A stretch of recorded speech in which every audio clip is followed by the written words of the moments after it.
Hallelujah. परमेश्वर के नाम को धन्यवाद देते हैं आज की शाम के लिए जो प्रभु ने हमारे जीवन में जोड़ करके दिया। A very good evening to one and all. आप सभी को प्रभु यीशु मसीह के मधुर और मीठे नाम से जय मसीह, जय यीशु। जिस प्रकार से हम फिर से मिल रहे हैं और फिर से हम अपने अध्ययन में आगे चल रहे हैं, एक बात याद रखिएगा, ये जो हम अध्ययन कर रहे हैं it is also a discipline. ये एक अनुशासन भी है, क्योंकि लोगों के पास में जब समय होता है तो वो आएंगे, वो देखेंगे, जब समय नहीं होगा तो वो नहीं आएंगे, नहीं देखेंगे। लेकिन बीच में एक भी एपिसोड अगर मिस होता है, बीच में कुछ भी अगर मिस होता है तो क्या हो रहा है, आपका जो बीच में गैप है वो आ जाता है और फिर अगली चीज़ों को समझने के लिए मुश्किल होती है। लेकिन परमेश्वर को धन्यवाद देंगे कि हम लोग हर शाम को मिल पा रहे हैं, और धन्यवाद देंगे इंटरनेट कनेक्शन के लिए भी कि बहुत अच्छे से इंटरनेट कनेक्शन चल रहा है, बिना किसी रोक टोक के, बिना किसी बीच में इंटरप्शन के अच्छे से चल रहा है, जिसके कारण हम लोग हर शाम को मिल पा रहे हैं, परमेश्वर के वचन से सीख पा रहे हैं। आइए हम लोग प्रार्थना करेंगे और आज के संदेश में सीधे जाएंगे। आइए प्रार्थना करें।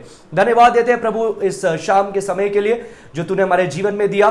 प्रभु अपने आप को तेरे हाथ में समर्पित करते हैं, हर एक व्यक्ति को जो देखने वाले हैं, स्टडी करने वाले हैं, तेरे हाथ में समर्पित करते हैं। जितने लोग जुड़ रहे हैं प्रत्येक को तेरे हाथ में रखते हैं और प्रार्थना करते हैं परमेश्वर के ये समय तू अपने इच्छा से हमारे जीवन में हमको सिखा। परमेश्वर तेरे वचन के द्वारा, तेरी आत्मा के द्वारा, तेरे स्वर्गीय ज्ञान के द्वारा तू हमको कई बातों को सिखाने पाए, ताकि वो हमारे काम आए और हमारी सेवकाई में काम आए, हमारे व्यक्तिगत जीवन में काम आए और कईयों के लिए आशीष का कारण बने। सारी बातों में तेरे नाम को महिमा देते हैं, यीशु के नाम से मांगते हैं, सुनो ग्रहण कर पिता, आमीन आमीन आमीन।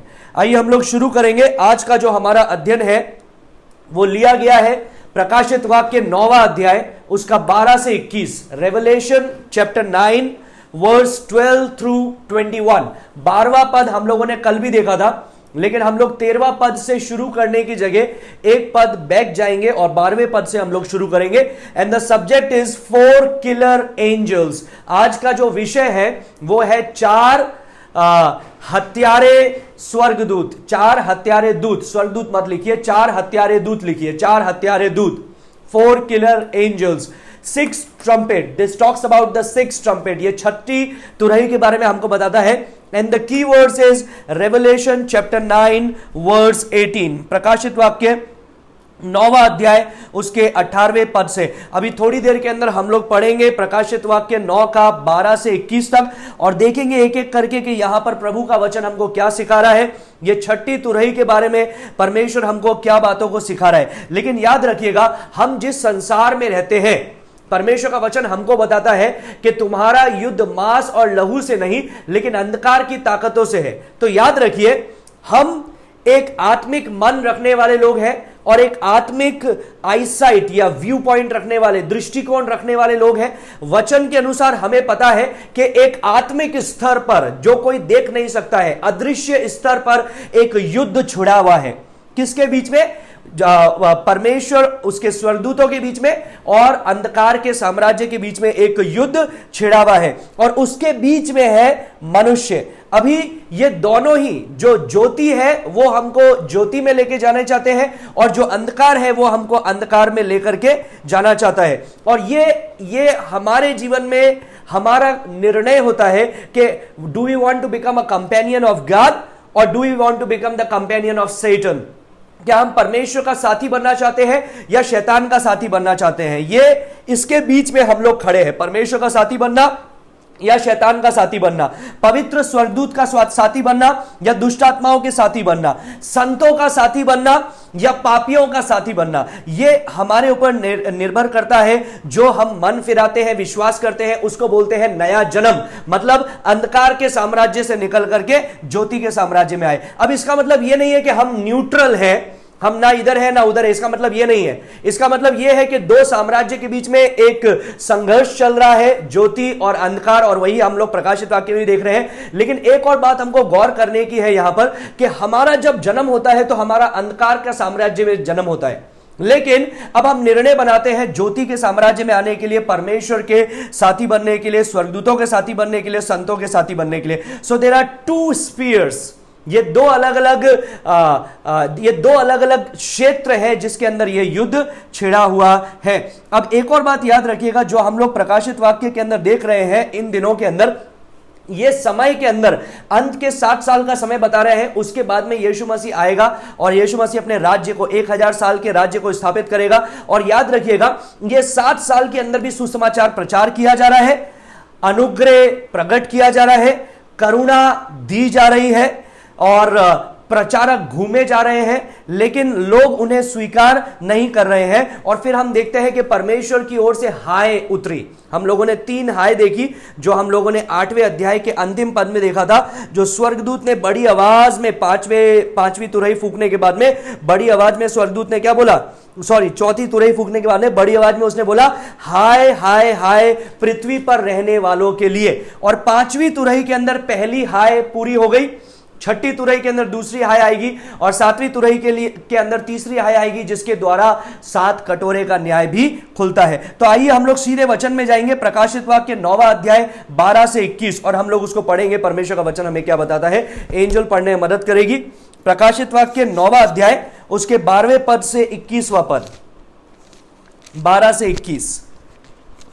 इससे पहले विपत्ति बीत चुकी, देखो अब इसके बाद 2 विपत्तियां और आने वाली है। अब 2 और विपत्ति आने वाली है। एक विपत्ति बीत चुकी है जो है 5वीं तुरही, अभी 6ठी और 7वीं तुरही आने वाली है। आगे, जब 6ठे स्वर्गदूत ने तुरही फूकी तो सोने की वेदी को परमेश्वर के सामने है, उसके सींगों में से मैंने ऐसा शब्द सुना, मानो कोई 6ठे स्वर्गदूत से जिसके पास तुरही थी कह रहा है, उन 4 स्वर्गदूतों को जो बड़ी नहीं फुरात के पास, बड़ी नदी फुरात के पास बंधे हुए हैं, खोल दे। वे चारों दूत खोल दिए गए जो उस घड़ी और उस दिन और महीने और वर्ष के लिए मनुष्यों की 1/3 के मार डालने को तैयार किए गए थे। उनकी फौज के सवारों की गिनती 20 करोड़ थी। मैंने उनकी गिनती सुनी। मुझे इस दर्शन में घोड़े और उनके ऐसे सवार दिखाई दिए जिनकी झील में आग और धूम्रकांत और गंधक की सी थी, और उन घोड़ों के सिर सिंहों के सिरों के समान थे, और उनके मुंह से आग, धुआं और गंधक निकलते थे। इन तीनों महामारियों अर्थात आग और धुएं और गंधक से जो उनके मुंह से निकलते थे, मनुष्य की 1/3 मार डाली गई, क्योंकि उन घोड़ों की सामर्थ उनके मुंह और उनकी पूंछों में थी, इसलिए कि उनकी पूंछें सांपों जैसी थी और उन पूंछों के सिर भी थे, और इन्हीं से वे पीड़ा पहुंचाते थे। बाकी मनुष्यों ने जो उन मरियों से न मरे थे, अपने हाथों के कामों से मन न फिराया कि दुष्ट आत्माओं की और सेना और चांदी और पीतल और पत्थर और काठ की मूर्तों की पूजा ना करे, जो ना देख ना सुन ना चल सकती थी, और जो खून और टोना और व्यभिचार और चोरी उन्होंने की थी, उनसे मन ना फिराया। परमेश्वर के वचन के पढ़े और सुने जाने पे परमेश्वर हमें से प्रत्येक को आशीष दे। हम लोगों ने प्रकाशित वाक्य 9वां अध्याय 12वें पद से 21वें पद तक देखा है। अब याद रखिएगा, यूहन्ना ने यहां पर 2 जो दर्शन देख रहा है उसमें 2 दुष्ट आत्मा की सेना को आक्रमण करते हुए देखा। फिर से बोलूंगा, when John sees this vision, he describes 2 kinds of demons which will invade the earth during the last tribulation period। जो अंत का क्लेश का समय है, उसके अंदर यूहन्ना दर्शन में देख रहा है कि पृथ्वी पर अलग अलग प्रकार के प्रलय आए। आकाश में से प्रलय आया, ब्रह्मांड में से प्रलय आया, पृथ्वी पर प्रलय आया, समुद्र में प्रलय आया। लेकिन फिर उसने 2 और इस दर्शन में 2 और देखा, 2 और बड़ी सेना उसने देखी अपने दर्शन के अंदर, जिसके अंदर दुष्ट आत्माएं आकर के आक्रमण कर रही है। वो कौन सी तुरही है? 5वीं तुरही, जो हम लोगों ने कल देखा था। उसका लिंक अटैच कर दिया गया है डिस्क्रिप्शन में, आप लिंक पे जा सकते हैं और जाकर के कल के वचन को समझ सकते हैं, देख सकते हैं। और आज का जो है ये है दूसरा दुष्ट आत्माओं का आक्रमण। 2 बार उसने एक ही दर्शन में 2 बार दुष्ट आत्माओं के आक्रमण को देखा। अभी याद रखिएगा, ये अंत के समय के बारे में बता रहा हूं, जो 7 साल का समय है, और वो 7 साल के समय शुरू होने से पहले कलीसिया जो है वो उठा ली गई। क्योंकि कलीसिया को परमेश्वर ने उस प्रकोप से रक्षा किया, क्योंकि वो प्रकोप का प्याला जो है वो यीशु मसीह ने कलीसिया के लिए पी लिया, और जितने लोग उस पर अभी विश्वास कर रहे हैं अभी के समय में, अनुग्रह के समय में, वे लोग उठा लिए जाएंगे और उसके पास बाद में ये 7 साल का समय शुरू होगा। फिर मैंने आपको बताया ये पूरा 7 साल का समय 7 मोहरों के अंदर बताया जाता है, जो प्रकाशित वाक्य 5वां अध्याय में परमेश्वर के हाथ में एक किताब को यूहन्ना ने देखा जिसपे 7 मोहरें लगी हुई थी, और कोई योग्य नहीं था उस मोहरों को खोलने के लिए, और यूहन्ना रोने लगा। तभी एक प्राचीन ने खड़े होकर के उसके पास आया और उसको बोला कि तू डर मत, तू रोता क्यों है, देख वो परमेश्वर का सिंह, वो यहूदा का सिंह। और जैसे उसने नजर दौड़ाई तो उसने शेर को नहीं देखा, उसने किसी राजा को मुकुट पहने में नहीं देखा, लेकिन उसने वध किए हुए मेमने को देखा जो जीवित है, लेकिन उस पर निशान है उस वध के, जो यीशु मसीह के बारे में बताता है। और फिर उसने वो मोहर वाली किताब ली और एक एक करके मोहरें खोलने लगा। तो मैंने आपको बताया पहली मोहर के अंदर सफेद घोड़ा छोड़ा गया, जो मसीह विरोधी का आगमन बताता है, जिसमें 60 साल का समय इजराइल के साथ में वाचा बांधी गई, इजराइल का मंदिर बना दिया गया, और ये जो व्यक्ति है मसीह विरोधी, इसको घोषित किया गया कि ये एक वन वर्ल्ड गवर्नमेंट का एकमात्र राजा है, एकमात्र शासक है, एकमात्र अगुवा है। लोग इसकी बड़ाई करने लगे, ये सबको एक करने लगा। इसके हाथ में धनुष था लेकिन तीर नहीं था, मतलब इसने अपना राज्य तो स्थापित किया, इसके सर पे एक मुकुट भी था जो हम लोगों ने पहली मोहर में देखा, अपना राज्य स्थापित किया, लेकिन लहू से नहीं, लहू बहा करके नहीं, शांति से। दूसरा घोड़ा जो छोड़ा गया लाल घोड़ा था, जो लहू का प्रतीक है। उस समय में बहुत ज्यादा पूरे वर्ल्ड वॉर छिड़ गई पूरी दुनिया के अंदर, और हम लोगों ने देखा उसका असर पूरे 60 साल तक चलता है। फिर तीसरी मोहर खोली गई तो एक काला घोड़ा निकला जो मृत्यु को बताता है, फिर जो अकाल को बताता है, सॉरी। फिर जब चौथी मोहर खोली गई तो एक पीला घोड़ा आया जो मृत्यु को बताता है, पेल रंग का, मरी को बताता है, मृत्यु को बताता है, जिसके बारे में हम लोगों ने देखा। वो जो 4 मोहर खोली गई वो है पहले 3.5 साल का समय। 5वीं मोहर खोली गई तो क्या हुआ? पृथ्वी पर कुछ हम लोगों ने नहीं देखा, लेकिन स्वर्ग में देखा कि परमेश्वर के वेदी के सामने, वही वेदी जो आज हम लोग देखने वाले हैं, ये वेदी के सामने जो लोगों के प्राण को यूहन्ना ने देखा, जो लोग वध किए गए थे इन दिनों के दौरान, और उनके प्राणों को देखा, और वे परमेश्वर से दुहाई कर रहे हैं कि प्रभु तू कब हमारे लहू का बदला लेगा, तू कब दोबारा आएगा, अपने राज्य को स्थापित करेगा। So they are crying out for vengeance, वो बदले की गुहार परमेश्वर से कर रहे हैं। उसके बारे में कई बातें आज भी हम देखने वाले हैं। और फिर वो जो 5वीं मोहर है वो एक ब्रिज है, पहले 3.5 साल और अंत के 3.5 साल के बीच में एक पुल है, वो 5वीं मोहर। फिर 6ठी और 7वीं मोहर जो है ये अंतिम समय है। तो 6ठी मोहर हो चुकी है, अभी हम 7वीं मोहर के अंदर है। 7वीं मोहर अंत का समय बताता है। 7वीं मोहर के द्वारा 7 तुरही के न्याय फूके गए, और 7 तुरही के द्वारा, 7वीं तुरही के द्वारा 7 कटोरे के न्याय इस दुनिया पर उंडेले गए। तो ये अंतिम समय है जो हम लोग देख रहे हैं, और इसके बाद में यीशु मसीह फिर से आएगा, अपने 1000 साल के राज्य को स्थापित करेगा। तो हम लोगों ने देखा 7वीं मोहर खोली गई, उससे 7 तुरही निकली। हम लोगों ने एक एक करके सारी तुरही के बारे में देख लिया। अब हम लोग 6ठी तुरही पे हैं। हम लोग 7वीं तुरही पे हैं। We have seen trumpet number 6 yesterday. कल हम लोगों ने देखा था, कल हम लोगों ने देखा था, बैकअप करूंगा, कल हम लोगों ने 5वीं तुरही देखी थी। आज हम लोग 6ठी तुरही पर हैं, जो आज शाम को हम लोग देखने वाले हैं परमेश्वर के वचन से। याद रखिएगा प्रकाशित वाक्य 7वां अध्याय के अंदर, प्रकाशित वाक्य 7 के अंदर एक बार जाएंगे। प्रकाशित वाक्य 7 के अंदर हम लोग 9वें पद से पढ़ते हैं, 9वें पद से 17वें पद तक। वहां पर हम देखते हैं एक ऐसी बड़ी भीड़ को, जो हर एक भाषा, कुल, लोग, जाति से, जिसको कोई गिन नहीं सकता, वो मेमने के सामने खड़े होकर के उसकी आराधना कर रहे हैं, उसकी जय जयकार कर रहे हैं। ये कौन लोग हैं? ये वे लोग हैं जो इस क्लेश के समय में बचाए गए हैं। तो इसका मतलब यह है कि इस क्लेश के समय में भी एक वर्ल्ड वाइड रिवाइवल चलेगा। कई लोग बचाए जाएंगे, लेकिन ज्यादातर लोग परमेश्वर से दूर रहेंगे, परमेश्वर को पुकारेंगे नहीं।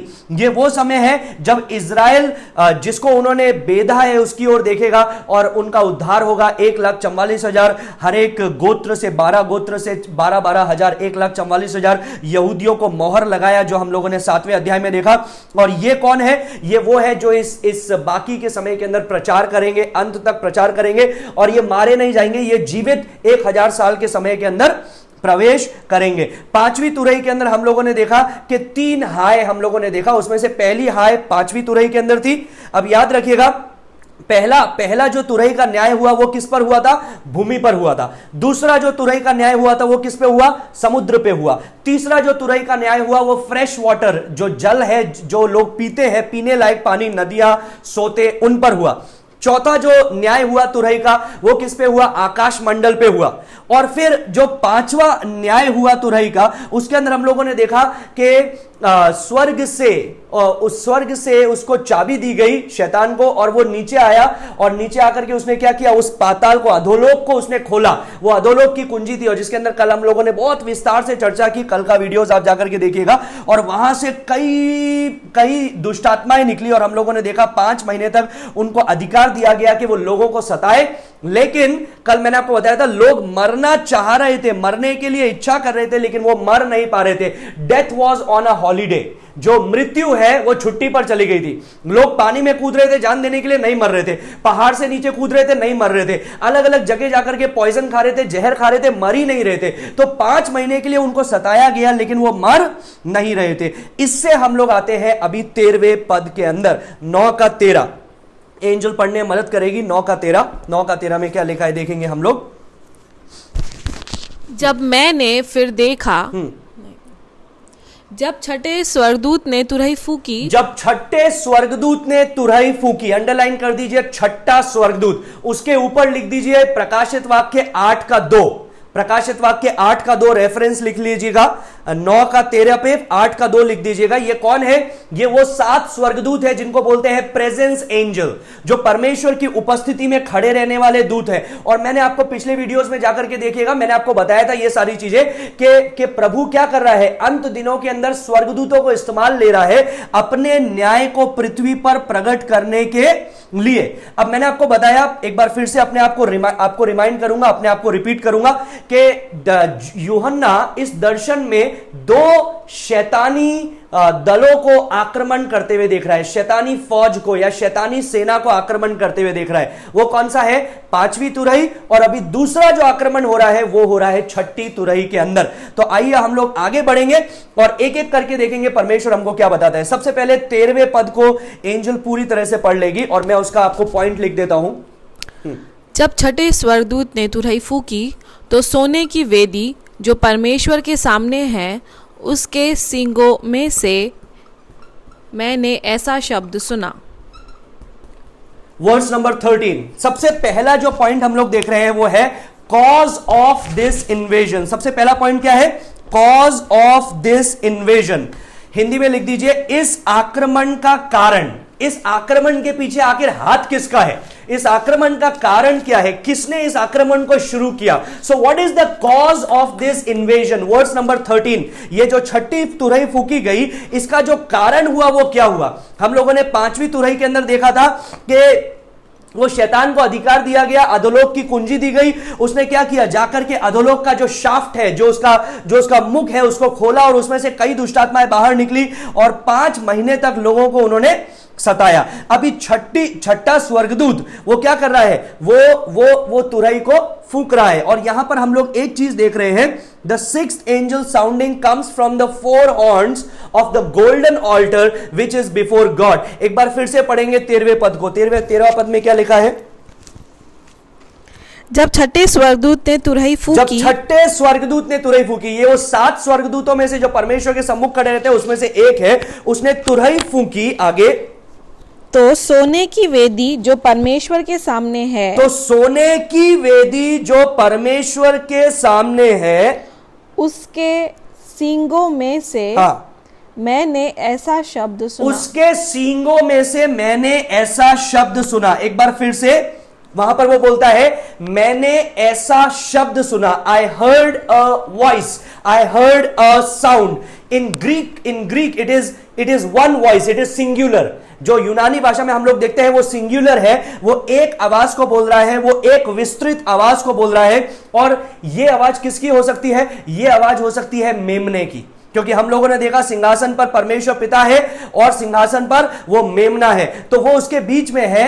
अब अभी एक और बात याद रखिएगा, the voice is not identified. ये नहीं बताया कि ये किसकी आवाज है, but the location from which the voice is coming that is identified. वो कहां से आवाज आ रही है वो चीज बताई गई है और हमको पता है कौन है वहां पर। बीच में कौन है? मैंने आपको बताया था कि स्वर्ग का जब उसने दर्शन किया तो वो एक गोले की जैसा था, बीच में परमेश्वर का सिंहासन, मेमने का सिंहासन, और उसके चारों ओर वो चार प्राणी जो उकाब के समान जिसका मुंह है, सिंह के समान जिसका मुंह है, यहेजकेल 1:10 में जिसके बारे में हम लोग देखते हैं। और उसके चारों ओर कौन है? 24 प्राचीनों के सिंहासन है। फिर उसके चारों ओर हम लोग करोड़ों करोड़ों स्वर्गदूतों को देखते हैं। ये हम लोगों ने स्वर्ग का दर्शन किया। और ये सब कहां पर है? स्वर्ग में। सिंहासन कहां पर है? मंदिर में। वो परमेश्वर का महल में नहीं है, वो मंदिर है, और वो स्वर्ग है, मंदिर है उसका, और उसके अंदर परमेश्वर का सिंहासन है। तो यहां पर बता रहा है कि वो कहां से आवाज आ रही है? वो आवाज आ रही है उन चार सोने के उन सोने की वेदी के सामने से, जिसमें वो सींग है। वो चार सींगों के बारे में यहां पर लिखा है। उस छठे स्वर्गदूत ने तुरही फूकी तो सोने की वेदी जो परमेश्वर के सामने है, उसके सींगों में से उसने इस आवाज को सुना। तो कहां से आवाज आ रही है? परमेश्वर के उस सिंहासन में से आ रही है। So it is Jesus who is speaking. यह यीशु है जो यहां पर बोल रहा है। अभी याद रखिएगा, 6ठे अध्याय के अंदर हम लोग वेदी को देखते हैं। मैंने अभी आपको बताया ना, हम लोग बैकअप करेंगे। 6ठे अध्याय लिख दीजिए, 6 का 9 से 11, 6ठा अध्याय उसका 9वें पद से 11वें पद तक। जब 5वीं मोहर खोली गई तो क्या हुआ था स्वर्ग में? उस वेदी के सामने आत्माएं थी, प्राण थे, उन लोगों के जो वध किए गए हैं इस क्लेश के समय के दौरान। और वे किसकी गुहार लगा रहे हैं? वे गुहार लगा रहे हैं कि परमेश्वर तू कब हमारे मौत का बदला लेगा? जिन लोगों ने हमें मारा है तू कब उसका बदला लेगा? और याद रखिएगा, मैंने आपको बताया था पुराने नियम में, फिर से अपने आप को रिपीट करूंगा, पुराने नियम में 2 ऑल्टर हम लोग देखते हैं, 2 वेदियां देखते हैं। एक वेदी होती है जो बड़ी वेदी होती है, जिसको बोलते हैं ब्रेजन ऑल्टर, बड़ी वेदी होती है, और वो कहां होती है? वो बाहर की तरफ में होती है। और एक वेदी होती है जो अंदर की तरफ में होती है, पवित्र स्थान में। मंदिर के कितने पड़ाव हैं? 3 पड़ाव हम लोग देखते हैं। बाहर कोर्टयार्ड जिसको हम देख रहे हैं, उसके अलावा भी बहुत सारे हैं, लेकिन समय के कमी के कारण मैं आपको ये बताना चाहता हूं। बाहर में कोर्टयार्ड के अंदर ये वेदी होती है जिसको ब्रेजन ऑल्टर बोलते हैं। उसके अंदर में पवित्र स्थान होता है। पवित्र स्थान में सिर्फ याजक, महायाजक जा सकते हैं, जिसका नंबर आता है वही लोग जा सकते हैं। और पवित्र स्थान के वहां पर भी एक पर्दा होता है, वो पवित्र स्थान में जाते हैं। और वहां पर अति पवित्र स्थान होता है जिसके पास में ये पर्दा होता है। इस पर्दे के अंदर अति पवित्र स्थान होता है। सिर्फ महायाजक साल में एक बार अति पवित्र स्थान में जा सकता है। अभी याजक और महायाजक हर सुबह और हर शाम को यह पवित्र स्थान में दाखिल होते हैं। और वो क्या करते हैं? यहां पर एक वेदी है जिसको बोलते हैं the altar of the incense. The altar of incense मतलब धूप चढ़ाने की वेदी, धूप चढ़ाने की वेदी। और वो धूप चढ़ाने की वेदी कहां होती है? अति पवित्र स्थान का जो पर्दा है उसके ठीक सामने। तो जब धूप चढ़ाई जाती है तो क्या होता है? उस धूप की जो खुशबू है वो अति पवित्र स्थान में जाती है पर्दे के द्वारा। और वहां पर कौन है? वहां पर परमेश्वर की उपस्थिति का प्रतीक है, जिसको हम वाचा का संदूक बोलते हैं। उसके ऊपर ये खुशबू जाती है और लोग विश्वास करते हैं कि परमेश्वर हमारी प्रार्थनाओं को सुन रहा है। So the altar of intercession और the altar of incense is actually the altar of intercession. सुनिएगा गौर से, जो ये सुगंधित पदार्थ चढ़ाने का जो वेदी है, ये एक्चुअली में प्रार्थना की वेदी है, जहां पर परमेश्वर के लोग अपनी प्रार्थनाओं को चढ़ाते हैं। और जब याजक अंदर आकर के उनकी प्रार्थनाओं को चढ़ा रहा होता है तो बाहर में सारे इजराइल की प्रजा क्या करती है? परमेश्वर से निरंतर प्रार्थना करती रहती है फॉर मर्सीज। क्या करने के लिए? दया के लिए। लेकिन यहां पर जब हम देखते हैं प्रकाशित वाक्य 6ठा अध्याय में, तो वो दया की वेदी नहीं है। अब वो किसकी वेदी बन गई है? बदले की। कि परमेश्वर तू कब हमारी मौत का बदला लेगा? तू कब अपने राज्य को वापस स्थापित करेगा? And again the same altar in chapter number 8, जो 8 का 5 में हम लोगों ने देखा था। आइए 8 का 5 में पढ़ेंगे। वही वेदी में क्या हुआ था? 8 का 5, जब स्वर्गदूत ने धूपदान लेकर उसमें वेदी की आग भरी और पृथ्वी पर डाल दी और गर्जन और शब्द और बिजलियां और भूकंप होने लगे। हाँ, ये क्या हुआ? ये स्वर्गदूत ने उस वेदी की आग ली। कौन सी वेदी की? जो ऑल्टर ऑफ इंसेंस है या द ऑल्टर ऑफ इंटरसेशन है, प्रार्थना की वेदी है, जो बाद में 6ठे अध्याय में बदले की वेदी बन गई और 8वें अध्याय में दंड की वेदी बन गई, जहां से परमेश्वर के दंड उतर रहे हैं, जहां से परमेश्वर का दंड आ रहा है। अभी याद रखिएगा, ये जो यूहन्ना यहां पर देख रहा है, ये वैसा ही ऑल्टर है या वैसा ही वेदी है जो निर्गमन 30वां अध्याय में हम लोग देखते हैं। आइए निकालेंगे निर्गमन 30, एक्सोडस चैप्टर 30 लिख भी लीजिएगा, यह जरूरी है आपको बताना, क्योंकि परमेश्वर के वचन का पूरा ज्ञान होना जरूरी है। कहां कहां क्या क्या लिखा है वो पता होना जरूरी है। 30 का 1 में लिखा है, एंजल फिर पढ़ेगी। धूप जलाने के लिए, फिर धूप जलाने के लिए बबूल की लकड़ी की वेदी बनाना। के वेदी बनाना। ये वो वेदी है जो यूहन्ना यहां पर देख रहा है। परमेश्वर ने इसको पहले बोला था कि तुम इसको किस प्रकार से बनाना है। परमेश्वर ने सारी चीजें बताई और बोला बबूल की लकड़ी से तुम इसको बनाना। फिर दूसरे पद में जब हम देखते हैं तो परमेश्वर ने उसका मेजरमेंट दिया, यूनिकनेस दिया कि वो कैसी होनी चाहिए, कितनी चौड़ी होनी चाहिए, कैसी दिखनी चाहिए, वो सारी चीजों को बताया।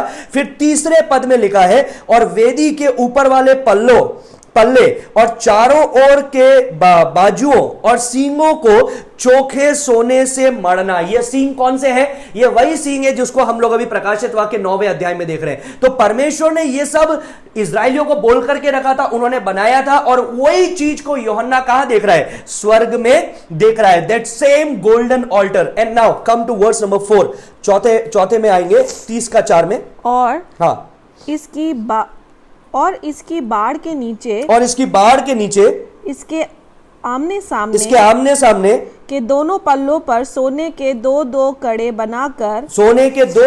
बनाकर इसके दोनों ओर लगाना। वे इसके उठाने के डंडों के खानों का काम देंगे।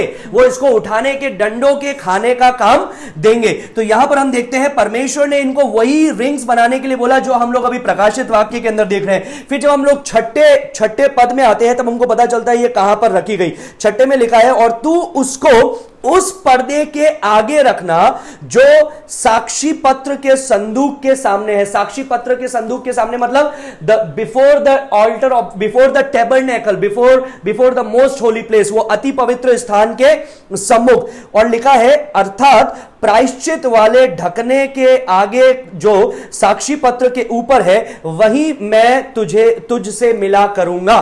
तो याद रखिए, अंदर में अति पवित्र स्थान है, वहां पर टेबरनेकल है, वो वेदी है जिसको हम लोग देखते हैं, वहां पर वो वाचा का संदूक है जिसको हम देखते हैं। और परमेश्वर ने क्या बोला, वो कौन सी जगह है? वो जगह है जहां पर वो प्रायश्चित के दिन साल में एक बार अति पवित्र स्थान में महायाजक दाखिल होता है और क्या करता है? वहां पर लहू का बलिदान देता है।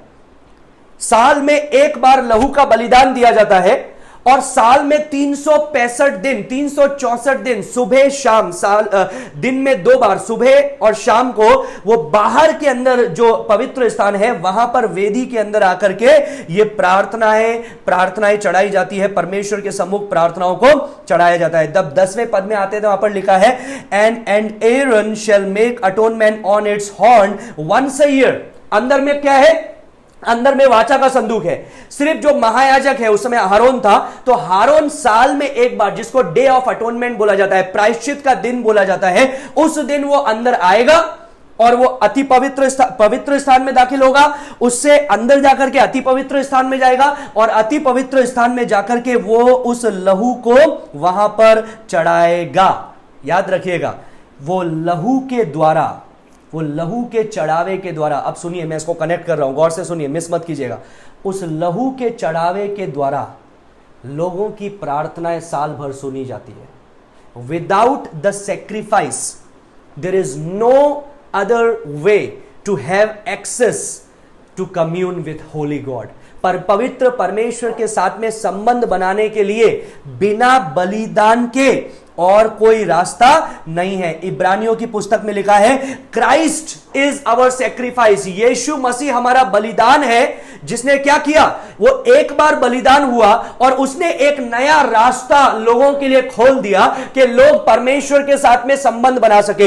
इसलिए जो मंदिर का पर्दा था, जो अति पवित्र स्थान को पवित्र स्थान से अलग करता है, अति पवित्र स्थान परमेश्वर का स्थान, पवित्र स्थान जहां पर मनुष्य आकर के प्रार्थना करता है, उन दोनों के बीच में एक गैप है। उस गैप को परमेश्वर ने क्या किया? यीशु के मृत्यु से 2 भाग में फाड़ डाला, ऊपर से नीचे तक। यह क्या बात का प्रतीक है? यह इस बात का प्रतीक है कि अब तुमको किसी मेमने के द्वारा आने की जरूरत नहीं है, किसी मेढ़े के द्वारा आने की जरूरत नहीं है, किसी बलिदान के द्वारा आने की जरूरत नहीं है। अब तुम यीशु मसीह के लहू के द्वारा अति पवित्र स्थान में दाखिल हो सकते हो। तो हम लोग देखते हैं पुराने मंदिर में भी दो ऑल्टर्स हुआ करते थे, दो अलग अलग ऑल्टर हुआ करते थे। एक वो ऑल्टर होता था जो बाहर में होता था, जिसको बोलते हैं ब्रेजन ऑल्टर। वो किस लिए चढ़ाया जाता था? उसमें कोयले गर्म करने का काम किया जाता था, सेक्रीफाइस किए जाते थे, चढ़ावे चढ़ाई जाती थी, होम बलि जो है, बर्न्ट ऑफरिंग्स वो चढ़ाई जाती थी, और अंदर वाला जो है वहां पर याजक जाकर के प्रार्थनाओं को चढ़ाता था। अभी प्रकाशित वाक्य 9:13 में फिर से हम लोग आएंगे। 9:13 के अंदर ये बाहर वाला ऑल्टर नहीं बता रहा है, ये अंदर वाला ऑल्टर बता रहा है। अभी याद रखिएगा, बाहर वाले ऑल्टर पे वो लोग बलिदान चढ़ाएंगे, होम बलि चढ़ाएंगे, और साल में एक बार जानवर को बलिदान देंगे वहां पर, और उसके लहू को अंदर लेकर के आएंगे। तो अगर बाहर वाला ऑल्टर नहीं है तो अंदर वाला ऑल्टर भी नहीं होगा। अगर बाहर वाला ऑल्टर है तो अंदर वाला ऑल्टर होगा। बाहर वाला ऑल्टर क्या था? जिसमें वो साल में एक बार बलिदान देते थे, और ये बलिदान का जो लहू है, होम बलि का जो लहू है, उसको लेकर के अति पवित्र स्थान में जाया जाता था, और उसके द्वारा उनकी प्रार्थनाएं कबूल होती थी, क्योंकि उनके पाप ढक लिए गए हैं। तो याद रखिए, परमेश्वर के साथ में संबंध बिताने के लिए, संबंध बनाने के लिए, मेल मिलाप करने के लिए बिना लहू के और कोई चारा नहीं है। प्रार्थनाएं नहीं सुनी जाएगी अगर उस लहू के द्वारा नहीं आए हैं तो। और यही परमेश्वर यहां पर हमको 9वें अध्याय में बता रहा है। 9वें अध्याय में परमेश्वर हमको ठीक यही बता रहा है, without sacrifice to cover sin no communion with God is available. बिना जो लहू के, जो हमारे पाप को ढकेगा, परमेश्वर के साथ में संबंध बनाना का कोई और रास्ता नहीं है। So the work of the golden altar, ये जो सुनहरे जो ये सोने का वेदी है, इसका जो कार्य है ये सिंबॉलिक है, और किस पर आधारित है? वो बाहर वाली वेदी पर। समझ में आया? अंदर वाली वेदी का कार्य बाहर वाली वेदी पर आधारित है। अगर बाहर वाली वेदी में परमेश्वर के सामने बलिदान नहीं चढ़ाया तो अंदर वाली वेदी में प्रार्थनाएं नहीं सुनी जाएगी। एक यहूदी के लिए, एक यहूदी सुनने वाले के लिए, वो इस बात को समझता है कि क्या है वो सींग पर लहू लगाना, और क्या है उसको करुणा करना। और जब अंदर आकर के लहू लगाया जाता है तो परमेश्वर क्या बोलता है? I forgive the people of Israel, मैं इज़राइल की प्रजा को माफ करता हूं, क्षमा करता हूं। लेकिन अब जब जब जब जब यहां पर छठा स्वर्गदूत छठी तुरही को फूंक रहा है, तो यहां से करुणा नहीं निकल रही है, मर्सी नहीं निकल रही है, यहां से क्या निकल रहा है? न्याय निकल रहा है। क्योंकि लोग परमेश्वर की करुणा को सुन नहीं रहे हैं। इसलिए परमेश्वर ने इस प्रकार से बोला, क्या बोला था उसने? My spirit will not always strive with man, मेरी आत्मा जो है वो हमेशा मनुष्य के साथ में नहीं रहेगी। बिफोर द फ्लड ऑफ नोआ, नूह के बाढ़ से पहले हम लोगों ने देखा, परमेश्वर ने बोला क्योंकि मनुष्य हमेशा पाप करता रहता है तो मेरी आत्मा उसके संग नहीं रहेगी। लेकिन इब्रानियों की पुस्तक 10वां अध्याय उसका 28 और 29 लिख लीजिए। इब्रानियों 10 उसका 28-29, वहां पर क्या लिखा है कि यदि मूसा की व्यवस्था को तोड़ते हैं तो, गौर से सुनिएंगे हम लोग उसको वचन में क्या कहता है। इब्रानियों की पुस्तक उसका 10वां अध्याय उसका 28 और 29, इब्रानियों 10 उसका 28 और 29, मैं हिंदी में पढ़ना चाहूंगा। इब्रानियों 10 उसका 28-29 में ऐसा लिखा है, जब मूसा की व्यवस्था का न मानने वाला 2 या 3 जनों की गवाही पर दिया बिना दया के मार डाला जाता है, तो सोच लो कि वह कितने और भी भारी दंड के योग्य ठहरेगा, जिसने परमेश्वर के पुत्र को पांवों से रौंदा और वाचा के लहू को, जिसके द्वारा वो पवित्र ठहराया गया है, अपवित्र जाना, और अनुग्रह के आत्मा का अपमान किया। 30वें पद में ऐसा लिखा है, क्योंकि हम उसे जानते हैं जिसने कहा, पलटा लेना मेरा काम है, मैं ही बदला दूंगा। और फिर यह कि प्रभु अपने लोगों का न्याय करेगा। जीवते परमेश्वर के हाथों में पड़ना भयानक बात है। यहां पर परमेश्वर क्या बोल रहा है? परमेश्वर बोल रहा है यदि वो पुराने नियम की वाचा को तोड़ने से 2 या 3 गवाहों के सामने लोगों को मार दिया जाता था, मौत की सजा हो जाती थी, तो कितना भयानक न्याय उन लोगों पर आएगा जिन्होंने परमेश्वर के पुत्र को अपने पांवों के तले रौंद दिया, विश्वास नहीं किया, अविश्वास किया। और जिन्होंने क्या किया? जिन्होंने उसकी वाचा के लहू को निकम्मा जाना, उसको ठुकरा दिया। तो उनका न्याय कितना बड़ा होगा, क्योंकि न्याय करने का काम परमेश्वर का है और परमेश्वर अपने लोगों का न्याय करेगा। परमेश्वर ने अपने लोगों की प्रार्थना सुनी जो उन्होंने प्रकाशित वाक्य 6 अध्याय के अंदर की थी। जब 5वीं मोहर खोली गई तो परमेश्वर ने उनकी प्रार्थना सुनी और यहां पर क्या हो रहा है, यहां पर अंत हो रहा है जो परमेश्वर अभी कर रहा है। Now that brings us to our second point. इससे हम अपने दूसरे बिंदु पर आते हैं, which is verse number 14, the source of the invasion. Angel पढ़ने में मदद करेगी 9:14, the source of the invasion. मानो कोई छठे स्वर्गदूत से जिसके पास तुरही थी कह रहा है, उन 4 स्वर्गदूतों को जो बड़ी नदी फुरात के पास बंधे हुए हैं खोल दे। हाँ, यहां पर हम लोग देखते हैं, हिंदी में लिखिए इस आक्रमण का स्रोत। इस आक्रमण का स्रोत, पहला हम लोगों ने देखा था इस आक्रमण का कारण, अभी हम लोग देख रहे हैं इस आक्रमण का स्रोत। इस आक्रमण का कारण क्या है, स्वयं परमेश्वर और वो प्रार्थनाएं जो परमेश्वर के सामने उंडेली गई है। तो अब परमेश्वर क्या कर रहा है, न्याय दे रहा है। दूसरा, the source of this invasion, इस आक्रमण का स्रोत क्या है, ये कहां से आक्रमण आ रहा है, कहां से आक्रमण निकल रहा है। हम लोगों ने देखा कि एक आवाज को उसने सुना जो हम लोगों ने 13वें पद में देखा। अभी यहां पर लिखा है उन 4 स्वर्गदूतों को खोल दे जो बंधे हुए हैं। उन 4 स्वर्गदूतों को खोल दे जो बंधे हुए हैं। अभी परमेश्वर का वचन, पवित्र शास्त्र कभी नहीं बताता है कि स्वर्गदूत जो है, जो पवित्र स्वर्गदूत है, उनको बांध करके रखा गया है, कभी नहीं बताता है। दूसरा चीज, बांधने की जरूरत क्यों पड़ती है, या बांधने की जरूरत किसको पड़ती है? बांधने की जरूरत उसको पड़ती है जो वो कार्य नहीं कर रहा है जो हम उसे करवाना चाहते हैं, या ऐसा कार्य कर रहा है जो हम नहीं करवाना चाहते, वो उस कार्य को कर रहा है, उसको क्या करता है, बांध दिया जाता है। यहां पर इन स्वर्गदूतों के बारे में लिखा है कि ये बंधे हुए हैं, इनको बांध करके रखा हुआ है। तो it is very clear by the scripture that we read, जो हम लोगों ने वचन पढ़ा, इससे बिल्कुल स्पष्ट है। हालांकि हिंदी में स्वर्गदूत लिखा है, लेकिन उसको आप मिस इंटरप्रेट मत कीजिए कि ये पवित्र स्वर्गदूत है, ऐसा मत बोलिए। ये कौन है? ये दुष्टात्माएं हैं, ये फॉलन एंजल्स हैं, गिरे हुए स्वर्गदूत हैं जो शैतान के साथ में गिराए गए थे। अभी मैंने आपको बताया जब शैतान गिराया गया और ये स्वर्गदूत गिराए गए तो ये भूतकाल में हुई हुई घटना है, लेकिन उसका जो असर है या परिणाम है वो पूरे समय के अंदर हम लोग देखते हैं, जब तक कि अंत में अंतिम न्याय ना हो, जिसको हम श्वेत सिंहासन का न्याय बोलते हैं। और इन सबको, दुष्टात्माओं को, स्वर्गदूतों को और शैतान की सेना को,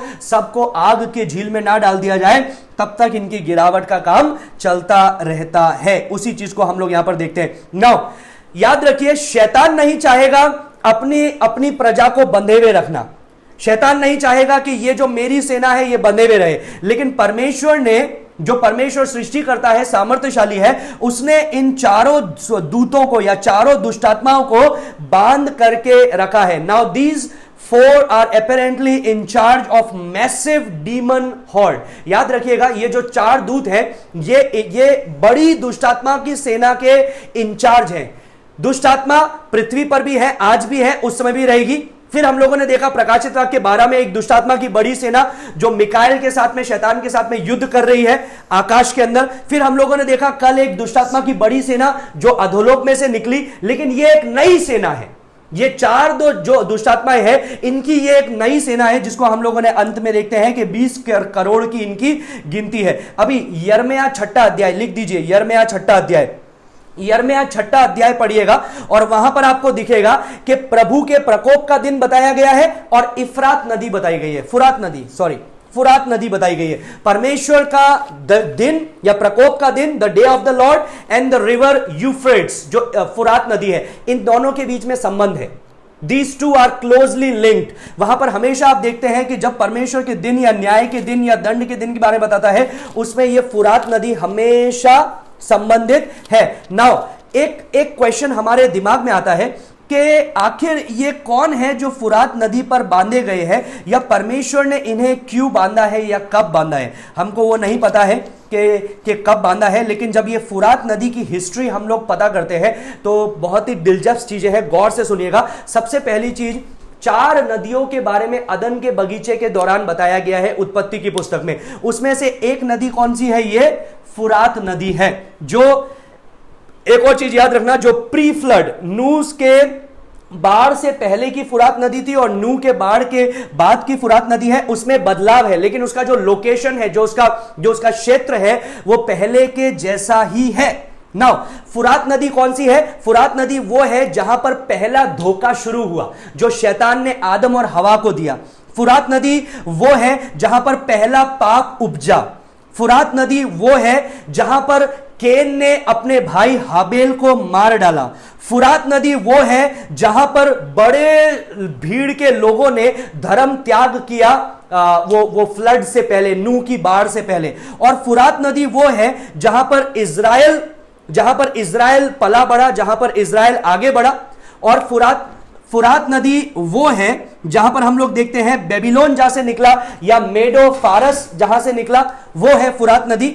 और फुरात नदी के अंदर ये 4 दूतों को परमेश्वर ने बांध करके रखा हुआ है, और ये विनाशकारी दूत है या विनाशकारी दुष्टात्माएं हैं, और इनको बांध करके रखा हुआ है। कल हम लोगों ने देखा था अधोलोक में दुष्टात्माओं को बांध के रखा हुआ है, जो नूह के जमाने में थी। नूह के जमाने में उन्होंने ऐसा पहले उत्पत्ति 6 अध्याय में उन्होंने ऐसा पाप किया था जो नहीं करना था, परमेश्वर ने बांध कर रखा था। और यहां पर हम 4 दूतों को, दुष्टात्माओं को देखते हैं जिनको बांध करके रखा गया है। अभी according to Genesis, according to Deuteronomy, according to Joshua की पुस्तक, यहोशू की पुस्तक, उत्पत्ति की पुस्तक, व्यवस्था विवरण, जब हम इसको पढ़ते हैं तो हम लोग देखते हैं ये इफ्रात नदी जो है, ये जो वादा किया हुआ देश है, कनान देश है, उसका ईस्टर्न बाउंड्री पर पड़ती है, उसका पूर्वी बाउंड्री पर पड़ती है। और हम यह भी जानते हैं कि रोमन एम्पायर के भी पूर्वी बाउंड्री पे यह इफ्रात नदी पड़ती है। अभी एक और बात याद रखिएगा, जो मसीह विरोधी आएगा, he will be somewhat from the revived Roman Empire, एक नई बनी हुई रोमन एम्पायर से वो होगा। अभी एक और चीज याद रखिएगा, बेबीलोन का जो जगह है वो भी इस इफ्रात नदी के आसपास का क्षेत्र है, इफ्रात नदी के पास का क्षेत्र है। तो ये वो 4 दुष्टात्माएं हो सकती है जिन्होंने पुराने 4 बड़े बड़े सामर्थ्यशाली शासनों को अगुवाई की, या शासनों को कंट्रोल किया, नियंत्रण किया। कौन से शासन थे? बेबीलोन का शासन, फारस का शासन, यूनान का शासन और रोम का शासन। 4 शासन फिर से बताऊंगा, बेबीलोन का शासन, फारस का शासन, यूनान का शासन और रोम का शासन। ये 4 दूतों ने या 4 दुष्टात्माओं ने ये चार शासनों को एकत्रित करके रखा था या कंट्रोल करके रखा था। डैनियल नबी की पुस्तक, उसका 10वां अध्याय निकालिए, डैनियल 10 निकालिए, उसका 13वां पद में हमको एक इंटरेस्टिंग बात वहां पर दिखने के लिए मिलती है। डैनियल 10 उसका 13 पढ़ेंगे। Daniel 10:13 इंग्लिश में पढ़ूंगा मैं। It says, Daniel chapter 10 verse 13, the prince of the kingdom of Persia was withstanding me for 21 days। वो क्या बोल रहा है?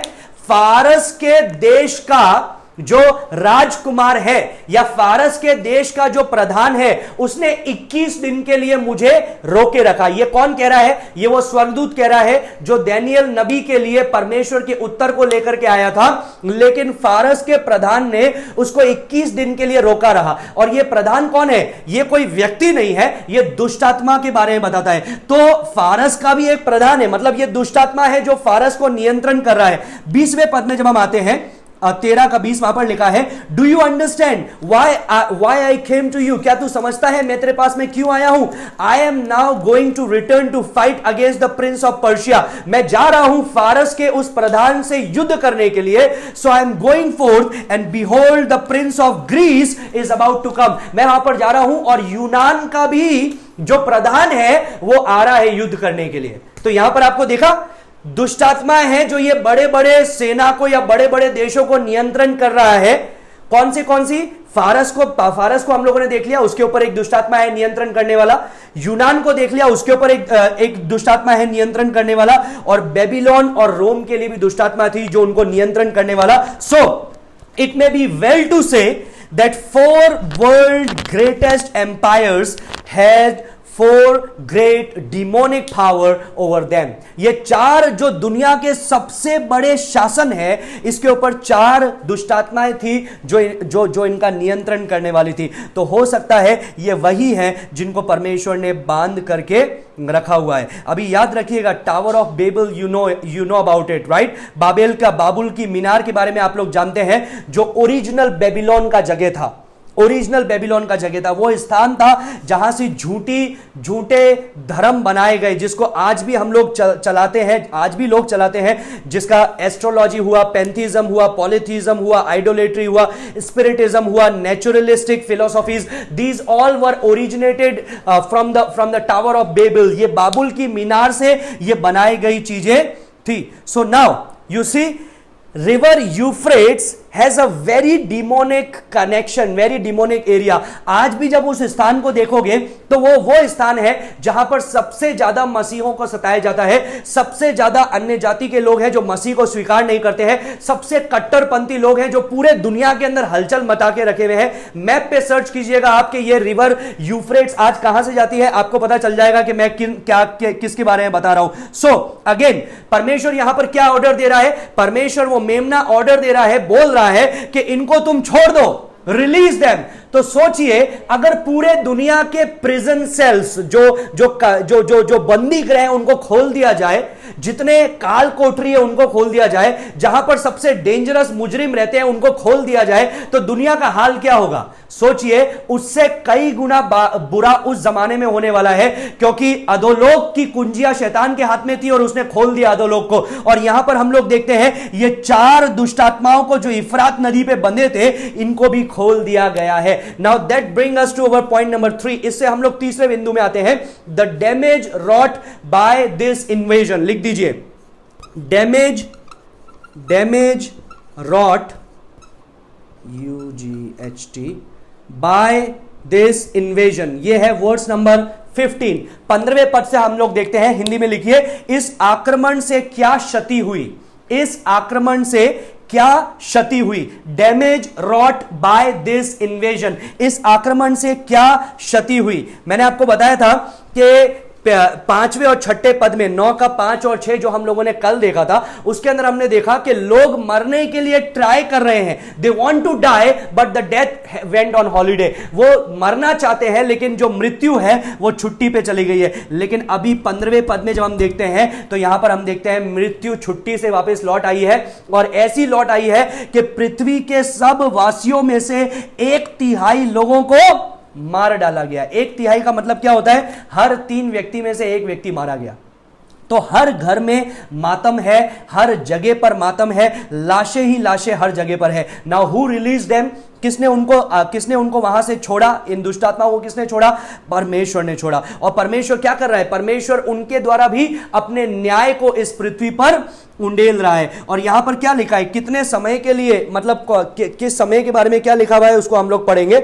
9 का 15 एंजल पढ़ने में मदद करेगी। 9 का 15 वे 4 दूत खोल दिए गए जो उस घड़ी और दिन और महीने और वर्ष के लिए मनुष्य की 1/3 के मार डालने को तैयार किए गए थे। क्या लिखा है यहां पर? लिखा है उस वर्ष, सबसे पहले उस घड़ी, उस दिन, उस महीने और उस वर्ष। इसका मतलब क्या है? घड़ी, दिन, महीने, वर्ष, इसका मतलब क्या है? इसका मतलब यह है, जैसा लिखा है वही उसका मतलब है कि किस दिन के लिए, किस घड़ी के लिए, कौन से महीने के लिए, कौन से साल के लिए, यह परमेश्वर को पता है। मतलब सही समय पर, जो परमेश्वर का समय है, उस समय पर परमेश्वर ने इनको क्या किया? वहां से छोड़ दिया। अभी फिर से मैं आपको याद दिलाऊंगा, मैं आपको थोड़ा मैथमेटिक्स बताऊंगा, और मैं आपको सिर्फ ये एक कल्पना के लिए बता रहा हूं कि आप देखिए कि उन दिनों में दुनिया के अंदर क्या हो रहा है, क्या चल रहा है। मैं यहां पर उसको मैथमेटिक्स को करके बताऊंगा। हम लोगों ने 6ठा अध्याय का 8वां पद जब हम लोगों ने देखा, तो वहां पर हम लोगों ने देखा था कि जो 4थी मोहर खोली गई उससे 1/4 दुनिया के लोग मर गए। 1/4 दुनिया के लोग मर गए। अभी 1/4 दुनिया के लोग ऑलरेडी मर चुके हैं, और अभी जब ये तुरही फूकी गई, 6ठी तुरही फूकी गई, तो 1/3 लोग और मर गए। तो 1/4 में 1/3 को जोड़ेंगे तो कितना हो जाता है? आधा हो जाता है। मतलब आधी दुनिया का क्या हो गया? नाश हो गया। अभी मैंने उस समय आपको एक मैथमेटिक्स बताया था, मैं आज फिर से बताऊंगा, कैलकुलेशन फिर से बताऊंगा। 2020 में आज लोग बोलते हैं लगभग 780 करोड़ लोग दुनिया में है। लगभग कितने लोग हैं? 780 करोड़ लोग हैं। अभी मैं उसका सेंसस देख रहा था, लगभग 200 करोड़ लोग उनमें से मसीही हैं। इसका मतलब ये नहीं है कि ये सब सच्चे मसीह है, इससे ज्यादा भी हो सकते हैं, इससे बहुत ज्यादा भी हो सकते हैं। एक्चुअली 250 करोड़ बताया था, मैंने उसको कम करके 200 करोड़ सोचा बोला, लेकिन ये सिर्फ एक कल्पना करने के लिए, आपको सोचने के लिए। मैं ये नहीं बोल रहा हूं कि 200 करोड़ लोग मसीह है, मैं उनका सर्टिफिकेट साइन करके नहीं दे रहा हूं, मैं सिर्फ आपको एक इमेजिनेशन करने के लिए बता रहा हूं। तो 200 करोड़ मसीह है मान लो, और 200 करोड़ लोग रैप्चर में उठा लिए गए, तो पीछे कितने बचे? पीछे बचे 580 करोड़ लोग, मतलब 580 करोड़ लोग। अभी 200 करोड़ का मतलब क्या है? 137 करोड़ भारत की जनसंख्या है। तो सोचिए पूरा भारत का भारत और आसपास के जितने भी क्षेत्र है वो सब गायब हो गए। तो इतने लोग दुनिया से गायब हुए, 580 करोड़ लोग बचे। फिर प्रकाशित वाक्य 6:8 में जब चौथी मोहर खोली गई, सो 1/4 लोग उसमें से मर गए। 580 करोड़ का 1/4 कितना होता है? 145 करोड़, 145 करोड़। ये 145 करोड़ लोग ये मर गए। अभी 145 करोड़ लोगों को जब हम लोग उसमें से हटा देंगे तो कितने बचेंगे? 435 करोड़ लोग बचेंगे। 435 करोड़ जनसंख्या। अभी 435 करोड़ में से कुछ ही साल के दौरान, कुछ ही समय के दौरान, हो सकता है 2 साल का, 3 साल का, 4 साल का समय, उससे ज्यादा समय नहीं होगा, 2, 3, 4 साल का समय के अंदर क्या हो रहा है? अभी जब छठा तो तुरही फूकी गई तो 1/3 लोग मर गए। अभी इसका 1/3 कितना होता है? 145 करोड़। 435 का 1/3 145 करोड़। अभी 145 करोड़ लोगों को मार दिया गया, तो बाकी कितना बचा? 290 करोड़। तो सोचिए 780 करोड़ जनसंख्या है, and with in the span of few years, कुछ ही साल के दौरान क्या हो गया? आधे से भी कम हो गया, 290 करोड़। अभी 290 करोड़ तो मैं फिर भी ज्यादा बता रहा हूं, क्योंकि आपको पता है ये इन सब के अलावा भी कई मरियां आई, महामारियां आई, और आकाश से तारे गिरने लगे, अकाल आया, बाढ़ आई, कई ऐसी चीजें हुई जो हम लोग को देखते हैं। वो सब के अंदर भी लाखों करोड़ों लोग मरे होंगे। तो सोचिए आधी से भी कम दुनिया की पॉपुलेशन बच गई, ज्यादातर लोग मारे गए। अभी सबसे बड़ी समस्या क्या है? मैंने आपको बताया था, सबसे बड़ी समस्या यह है कि इन लाशों को गाड़ेंगे कैसे? इन लाशों को गाड़ेंगे कि जलाएंगे कि क्या करेंगे? तो दुनिया ऐसी दुनिया नहीं रही जो आज हम लोग देख रहे हैं। इसका हाल बद से बदतर हो गया। यही हमको चौथे बिंदु के ऊपर लाता है। हमारे चौथा बिंदु है वर्स नंबर 16 to 19। एंजल पढ़ने में मदद करेगी, 9 का 16 से 19, और मैं इंग्लिश में उसका पॉइंट लिखूंगा। उनकी फौज के सवारों की गिनती 20 करोड़ थी। मैंने उनकी गिनती सुनी। मुझे इस दर्शन में घोड़े और उनके ऐसे सवार दिखाई दिए जिनकी झील में आग और धूम्रकांत और गंधक की सी थी, और उन घोड़ों के सिर सिंहों के सिरों के समान थे, और उनके मुंह से आग, धुआं और गंधक निकलते थे। इन तीनों महामारियों अर्थात आग और धुएं और गंधक से जो उनके मुंह से निकलते थे, मनुष्य की 1/3 मार डाली गई। 19। हाँ, और 19 भी पढ़ लेंगे। क्योंकि उन घोड़ों की सामर्थ उनके मुंह और उनकी पूंछ में थी, इसलिए कि उनकी पूंछें सांप जैसी थी, और उन पूंछों के सिर भी थे, और इन्हीं से वे पीड़ा पहुंचाते थे। सबसे पहले हम लोग देखते हैं इनकी सेना। तो आप चौथा बिंदु लिख दीजिए। चौथा बिंदु है इस आक्रमण की फौज। इस आक्रमण की फौज, the armies of this invasion. हम लोगों ने क्या देखा? कॉज ऑफ दिस इन्वेजन, इस आक्रमण का कारण। दूसरा, सोर्स ऑफ दिस इन्वेजन, इस आक्रमण का स्रोत। तीसरा, damage wrought by this invasion, इस जो क्षति हुई है इस आक्रमण के कारण। चौथा, आर्मीज ऑफ दिस इन्वेजन, इस आक्रमण की सेना। अब सेना का सबसे पहले हम लोग अंक संख्या देखते हैं कि यह सेना कितनी बड़ी है, और वहां पर क्या लिखा है? 20 करोड़। इंग्लिश में लिखा है 200 मिलियन, मतलब 20 करोड़ की एक बहुत बड़ी सेना है। अभी याद रखिएगा, ऑलरेडी दुनिया में कई दुष्टात्माएं घूम रही है। दुनिया में दुष्टात्माएं घूम रही है। हम लोगों ने आकाश में देखा दुष्टात्माओं को जो युद्ध छुड़ा हुआ है। हम लोगों ने देखा कि वो जो अधोलोक से दुष्टात्माएं खोली गई। फिर हम लोग देखते हैं ये 4 जो इफ्रात नदी के वहां दुष्टात्माएं बंधी थी उनको छोड़ दिया गया, और उनकी एक बहुत बड़ी सेना भी है जिसके द्वारा उन्होंने आक्रमण किया। और यह सेना कितनी है? 20 करोड़ की इनकी सेना है। अभी कई लोग बोलते हैं ये इंसानी सेना के बारे में बात करता है। कई लोग इस प्रकार से इसको इंटरप्रेट करते हैं कि ये इंसानी सेना के बारे में बात करता है। वो लोग बोलते हैं ये बात करता है रेड चाइनीज आर्मी के बारे में। रेड चाइनीज आर्मी के बारे में, जो इफ्रात नदी के पार से आई और उन्होंने क्या किया, आकर के आक्रमण किया इजराइल पर और आसपास के जगह पर। और कई लोग यहेजकेल 38 और 39 लिख दीजिए, यहेजकेल 38 और 39 से इसको कनेक्ट करते हैं और बोलते हैं ये वो सेना है जो यहेजकेल 38 और 39 में देखते हैं।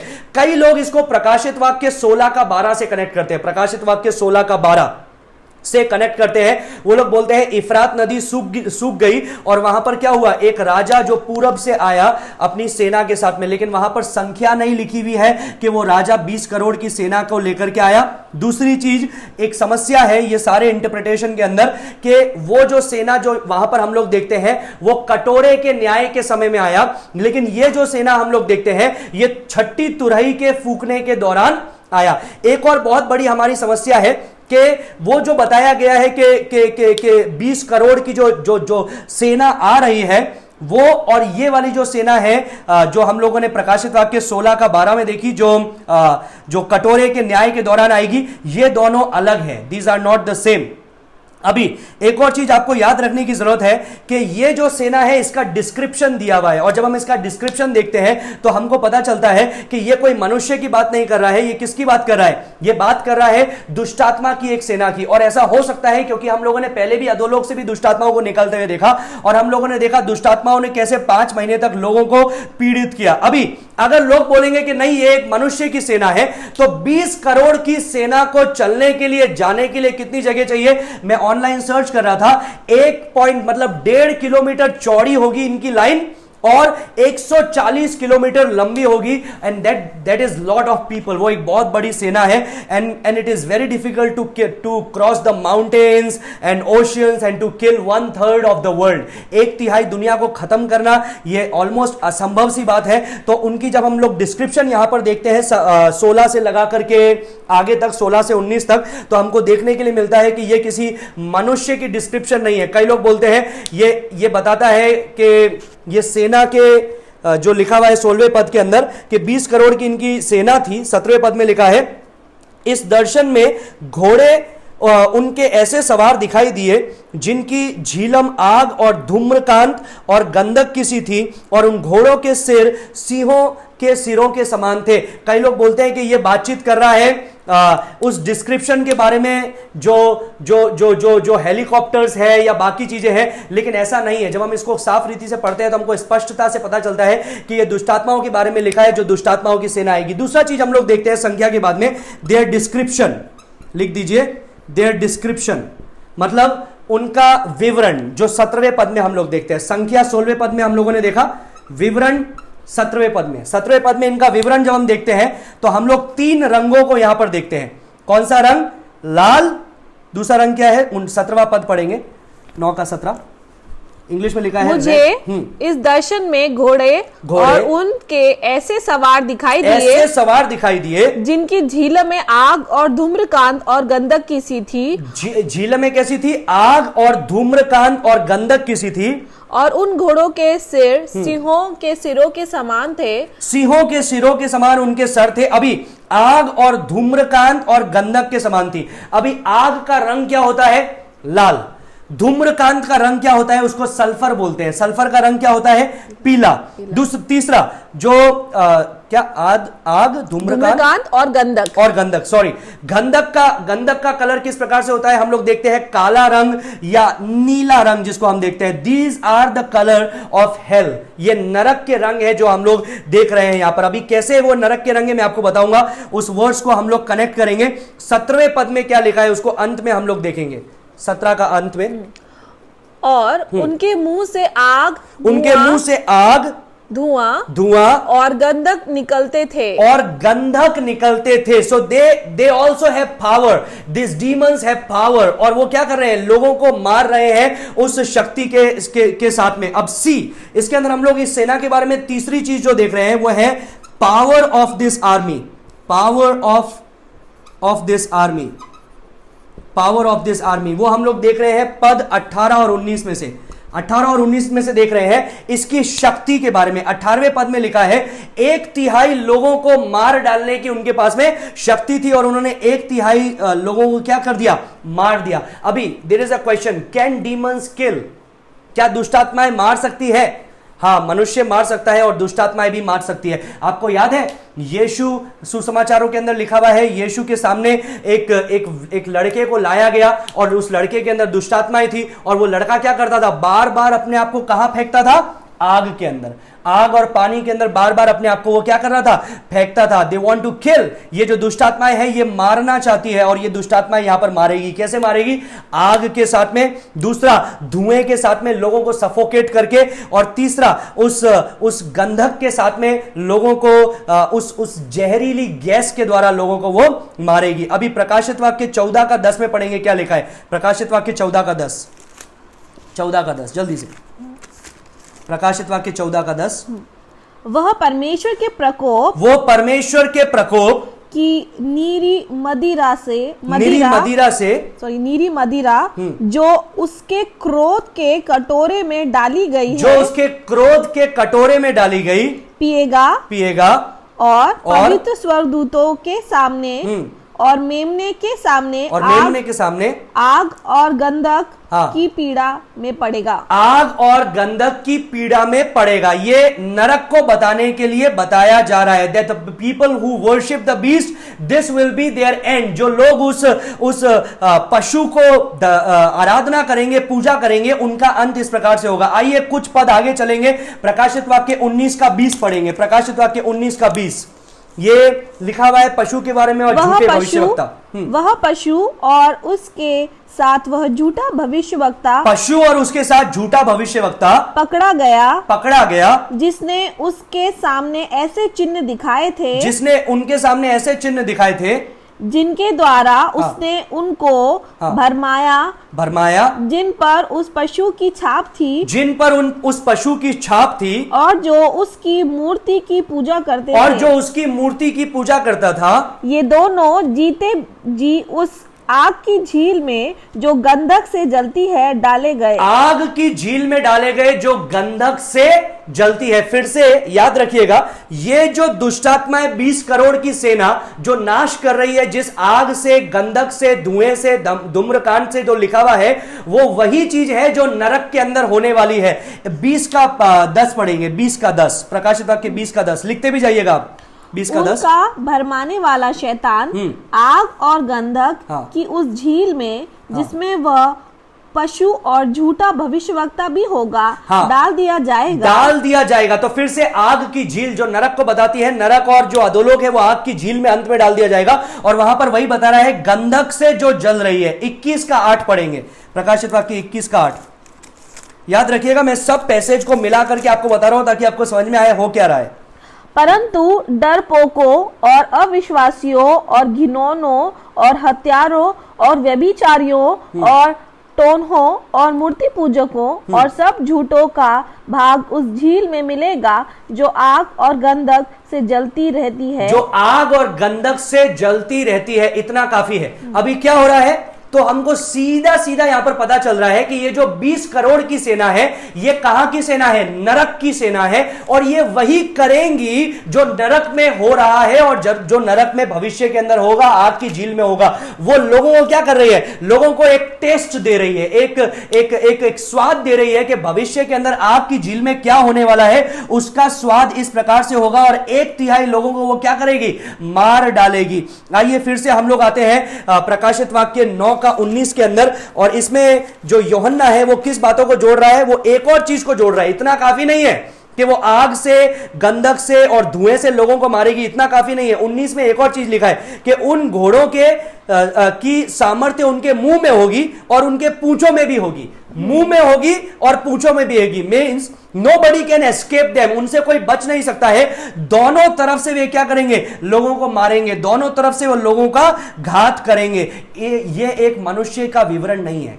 ये जब हम पढ़ते हैं तो ये एक मनुष्य का विवरण नहीं है, ये वही चीजें हैं जो नरक में होगी और वही दुष्टात्माएं कर रही है, क्योंकि उनको ये पता है कि नरक में यही होने वाला है, and they are doing the same things. अभी याद रखिएगा एक बात को, ये कोई वो दुनिया नहीं है जो मैं दूसरे ग्रह की बात कर रहा हूं। ये हमारी ही दुनिया है जिसमें हम स्कूल जाते हैं, कॉलेज जाते हैं, नौकरी करते हैं, जिसमें हम बाजार जाते हैं, सब्जी खरीदते हैं, अलग अलग कार्य को करते हैं, हमारे बच्चे खेलने जाते हैं, मॉल में जाते हैं, जाकर के बैठते हैं। ये वही दुनिया का हाल हो रहा है।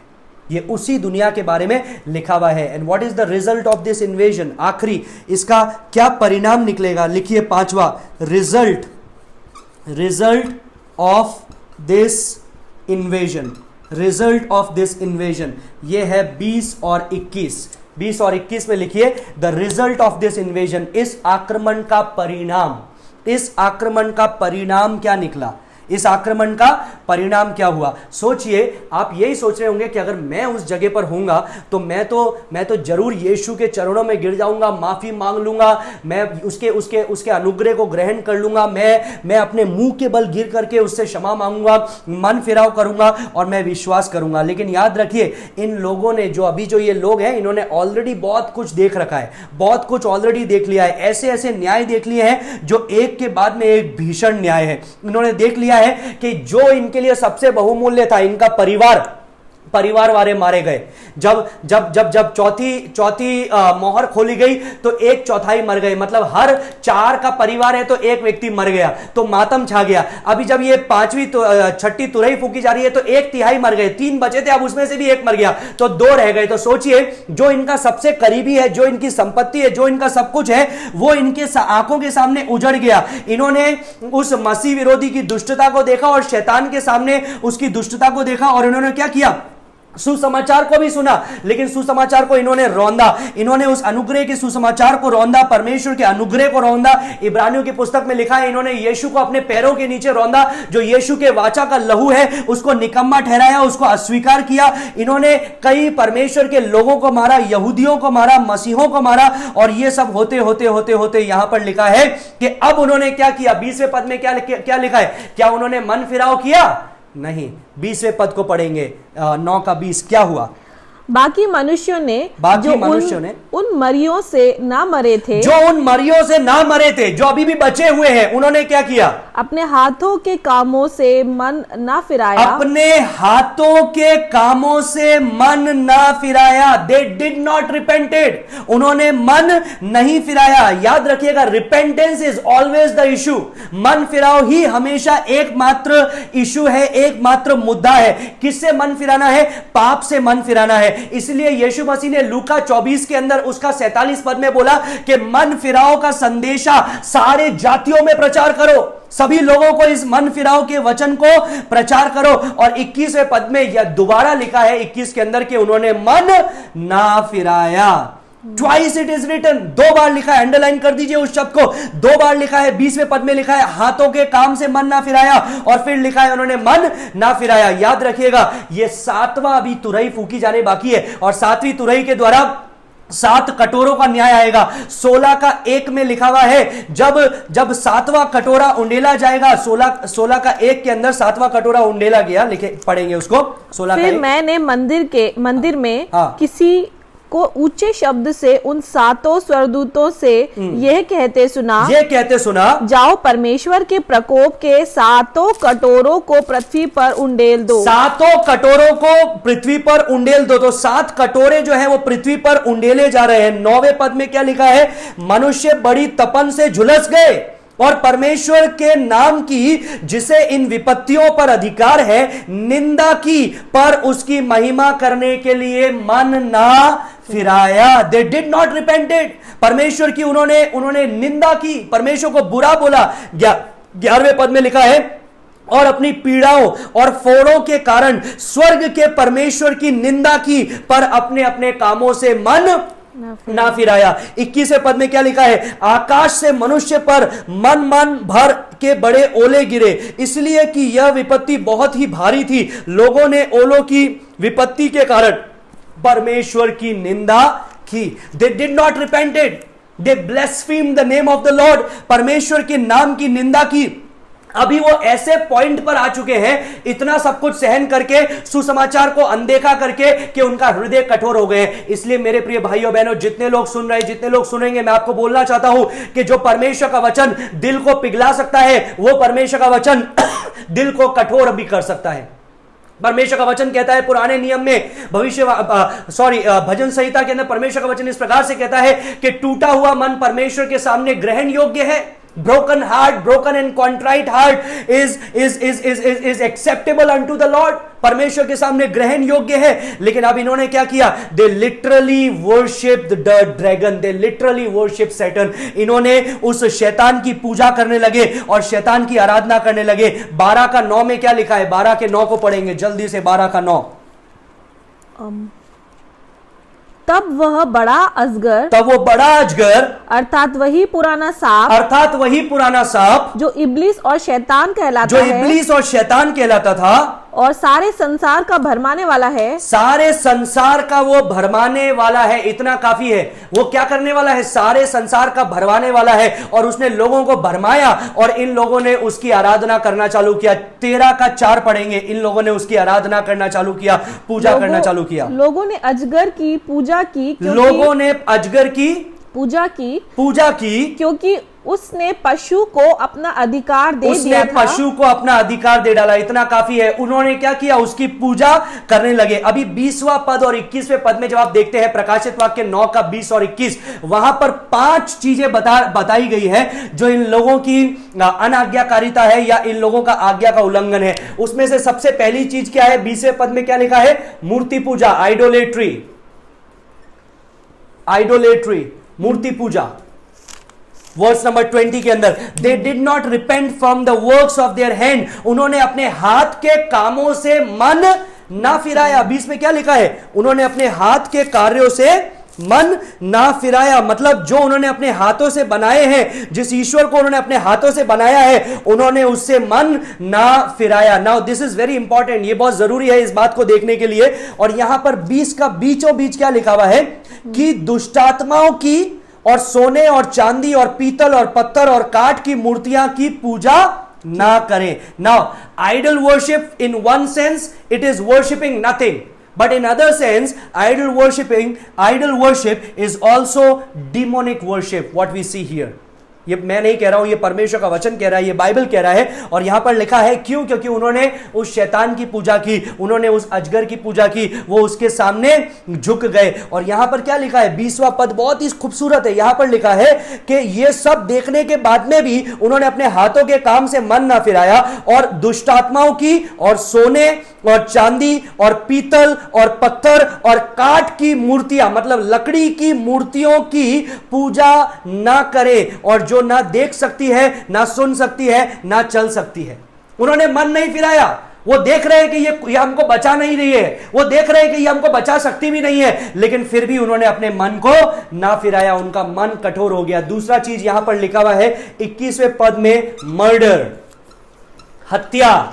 21वें पद में क्या लिखा है? दूसरा उनका पाप जिससे मन नहीं फिराया, हत्या। They have been killing the Jews, they have been killing Christians, they have been killing each other। और वायलेंस जो है वो पूरे पृथ्वी भर पे हर जगह में फैल गया। लोग जितने बद से बदतर हो सकते थे, जानवर के जैसे हो सकते थे, वो वैसे करने लग गए। नाउ यहां पर एक ऐसी सोसाइटी है जिन्होंने परमेश्वर को इंकार कर दिया। एक ऐसी सोसाइटी है सुसमाचार को रौंद डाला। एक ऐसी सोसाइटी है जो दुष्टात्मा ग्रसित हो गए। ये एक ऐसी सोसाइटी है जो एक दूसरे के लहू के प्यासे हैं। मसीहों को मार रहे हैं, यहूदियों को मार रहे हैं, ये एक दूसरे को मार रहे हैं और ये रुक नहीं रहे हैं। तीसरा चीज, what they did not repented of. तीसरा बात क्या है? 21 में इंग्लिश में लिखा है मैजिक आर्ट या फिर sorcery.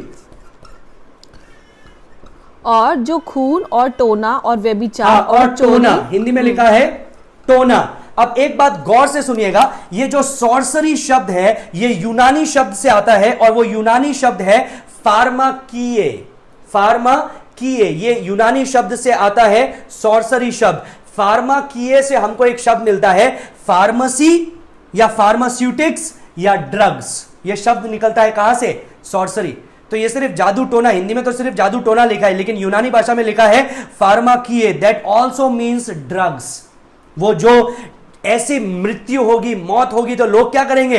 They want to dull their senses. वो उसकी पूजा करने के लिए, शैतान की पूजा करने के लिए, शैतान की आराधना करने के लिए, बाकी चीजों से बचने के लिए वे क्या करेंगे? वे इतना ड्रग्स लेंगे, इतना ड्रग एडिक्ट बन जाएंगे और अपने आप के अंदर वो ड्रग्स डालते जाएंगे और इसी से वो इस शैतान के धोखे में खींचेंगे। Now this is what new age religion is. Do you know about it? कई जगह पर कई पूजाओं में जब आप जाते हैं तो वो पूजा ही ये है कि ड्रग्स लो, वो पूजा ही ये है कि तुम नशे करो, यही है। और ये चीज़ होने वाली है, ये चीज़ उस समय भी होगी। लोग इतना लत में फंस जाएंगे कि उनका सोचने समझने की शक्ति नहीं रहेगी। यही लिखा हुआ है, and they will also do magic arts. और चौथी बात लिखी हुई है adultery, sexual immorality, adultery, adultery, चौथी बात लिखी हुई है अडल्ट्री या सेक्सुअल इमोरलिटी। इसी के अंदर बहुत सारी चीजें आती है, होमोसेक्सुअलिटी आती है, समलैंगिकता आता है, रेप आता है और पीडोफिलिया आता है। पीडोफिलिया का मतलब छोटे बच्चों के साथ में 1 साल का, 3 महीने का, 4 महीने का, 6 महीने का, 1.5 साल का, 2 साल का, इन बच्चों के साथ में सेक्स करना। चौथा बात आती है चाइल्ड मोलेस्टेशन, मतलब थोड़े बड़े बच्चों के आयु के साथ में सेक्स करना। इसके अंदर आता है बिस्टियलिटी। ये बिस्टियलिटी का मतलब क्या होता है? इंसान जानवर के साथ में सेक्स करना। फिर आता है ल्यूडनेस, फिर आता है फॉर्निकेशन। ये सारा चीज इसी के अंदर में है जिसको बोला गया है सेक्सुअल इंप्योरिटी या सेक्सुअल अडल्ट्री और सेक्सुअल इमोरलिटी। और आखिरी चीज जो यहां पर बताई गई है वो है थेफ्ट, थेफ्ट, चोरी। अब ये सिर्फ चोरी नहीं है, इसका मतलब है there will be no honesty, nothing at all. कोई सच्चाई नहीं बचेगी, कोई ईमानदारी नहीं बचेगी। सब लोग किलर मशीन बन जाएंगे। रेप करने वाले, हत्या करने वाले लोग अपने आप को बचा बचा के घूमेंगे कि पहले तो ऊपर से न्याय आ रहा है, दुष्ट आत्माओं से न्याय आ रहा है और फिर मनुष्य भी मनुष्य को मार रहा है। Now still one more trumpet is left. ये इतना बुरी हो गई है पृथ्वी कि 4 में से 1 व्यक्ति उठा लिया गया, 3 बचे, 3 में से 1 और उठा लिया गया, 2 बचे। आधी दुनिया तो ऐसी तबाह हो गई और बाकी जो बची है वो एक दूसरे के खून के प्यासे हैं, वो हत्या कर रहे हैं, वो व्यभिचार कर रहे हैं, बच्चे सुरक्षित नहीं है, नवजात शिशु सुरक्षित नहीं है, चोरियां कर रहे हैं, डाका डाल रहे हैं, ये सारी चीज हो रही है। इसके बाद में भी एक और तुरई बाकी है जो 7वीं तुरई होगी और फिर 7 कटोरे का न्याय भी बाकी है जो हम लोग बाद में देखेंगे। लेकिन याद रखिएगा इसके बीच में भी परमेश्वर का अनुग्रह है और परमेश्वर अपने अनुग्रह को दे रहा है। एक फेमस प्रचारक जिसका नाम है वेंस हेवनर, उसने एक बात बोला बहुत खूबसूरत, मैं आपको ये इंग्लिश में पढ़ के बताना चाहता हूं। The real test of how much we believe of prophetic truth is what we are doing to warn men to flee from the wrath to come। सच्ची परीक्षा क्या है कि प्रकाशित वाक्य पर कितना आप विश्वास करते हैं, उसकी सच्ची परख क्या है? सच्ची परख यह है कि आप जो लोग प्रभु को जानते नहीं है उनको जाकर के प्रभु के इस आगमन के बारे में कितना बता रहे हैं। To believe the solemn truths of prophecy and then make our way complacently through the world of sin and shame is not merely unfortunate, it is criminal। ये क्या बोल रहा है? इसने बहुत सुंदर बात बोली कि परमेश्वर की वचन की इन सच्चाइयों को जान करके कि अंत दिन में ऐसा होने वाला है, इन सारी बातों को जान करके यदि हम पहले की जैसा जीवन बिताएं और दूसरों को परमेश्वर के बारे में नहीं बताएं, दूसरों को चेतावनी ना दे, दूसरों को चेताए नहीं, तो ये सिर्फ बुरा ही नहीं है, ये दिस इज क्रिमिनल। ये ऐसा है कि हम बहुत बड़ा पाप कर रहे हैं, बहुत बड़ा गुनाह कर रहे हैं, क्योंकि परमेश्वर ने स्वयं ने बोला कि मैं दुष्टों की मृत्यु से मैं प्रसन्न नहीं होता हूं। तो मेरे प्रिय भाइयों बहनों याद रखिए, if you are knowing the truth right now, आप सच्चाई को जान रहे हैं और आप नहीं बता रहे हैं लोगों को, नहीं चेतावनी दे रहे हैं, नहीं प्रचार कर रहे हैं, यीशु के बारे में सुसमाचार नहीं सुना रहे हैं, तो एक्चुअली में आप एक मुजरिम हैं परमेश्वर के सामने। इस बात से मैं आज का अंत करना चाहूँगा। हमेशा हम लोग देखते हैं आशीषों को कि परमेश्वर ने हमको आशीष दी है, लेकिन उसी समय जिसको ज़्यादा दिया गया है परमेश्वर उससे ज़्यादा पलटा भी लेगा। जो हमने यीशु परमेश्वर ने हमको दिया है, हम उस यीशु के साथ में क्या करते हैं, ये आपकी और मेरी जिम्मेदारी है। कल हम लोग 10वें अध्याय में आएंगे, 10वें अध्याय के पहले पद से कल हम लोग देखेंगे। आइए हम प्रार्थना करें और अंत करें। धन्यवाद देते हैं प्रभु इस समय के लिए, सारी बातों के लिए धन्यवाद देते हैं जो हम लोगों ने देखी। परमेश्वर हमें मदद करके इन बातों को हम समझ सके, इन बातों पे हम मनन कर सके, ध्यान लगा सके और दूसरों को बता सके। सारी बातों में तेरे नाम को महिमा देते हैं। जब तक हम कल नहीं मिलते, हमें से प्रत्येक के साथ में तेरी शांति बनी रहे। यीशु मसीह के मधुर और मीठे नाम से मांगते हैं, सुनो ग्रहण का पिता, आमीन आमीन। God bless you.